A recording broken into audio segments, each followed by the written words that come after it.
Assalomu alaykum barchaga. Hurmatli ustozlar, salomatmisizlar? Bahorgi attestatsiya 2026-yilda boshlang'ich ta'lim yo'nalishida qanday o'zgarishlar?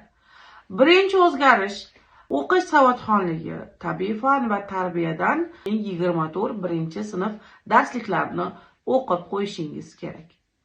Ikkinchi o'zgarishimiz bu aynan matematikadan faqatgina 3 va 4 sinfning to'rala qismini o'qishingiz kerak.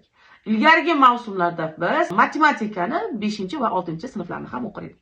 Hozir esa siz faqatgina 3-4 sinflarni o'qisangiz bo'ldi.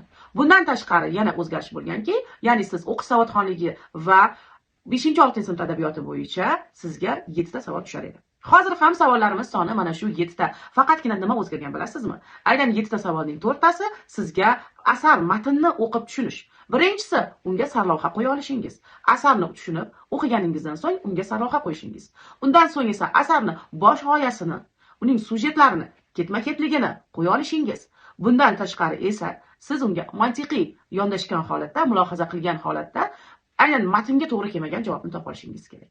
Sizga ya'ni 250 ta yoki 300 ta so'zli matn keladi va mana shu matndan sizga matnni tushunish bo'yicha 4 tagina savol keladi.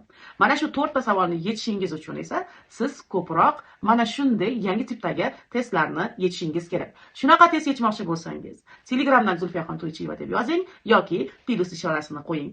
Zero siz bilan birgalikda biz yangicha demo testlarni tuzishni va yechishni boshladik. Siz esa qolib ketyapsiz. Ha, aytgancha, yana bizda bir ajoyib yangilik bor, ya'ni aynan sinov test. Haqiqiy sinov test platformasi ishga tushdi.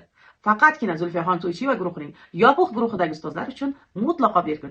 Bir kunda menga desa, 1000 martagacha foydalanmaysizmi?